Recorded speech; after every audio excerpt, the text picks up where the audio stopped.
உயிரோ கெட்டதம்மா, நீரில் வந்தது நிஜமா, நான் கொண்ட காயங்கள் போகுதம்மா, நாடியும் செய்யாதம்மா, பிள்ளை வாசத்தில் ஆசை தோரணம் சூடுதம்மா,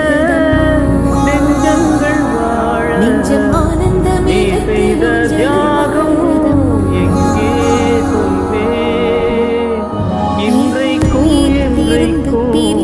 நீ எங்கள் நெஞ்சத்தில் அன்புக்கும் பண்புக்கும் நீ அந்த சொர்க்கத்தில் மன்னவன் காவியனா. என்ன சதீஷ், எப்படி இருக்க? எல்லாரும் எப்படி இருக்கீங்க?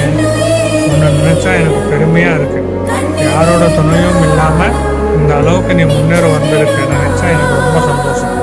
என்னாலதான் உன் வளர்ச்சியை நேராக பார்க்க முடியல. நான் இல்லைன்னு நீ வருத்தப்படாத. என்னோட மறு உருவம் தான் உன் பையன் அபிநந்தன். நான்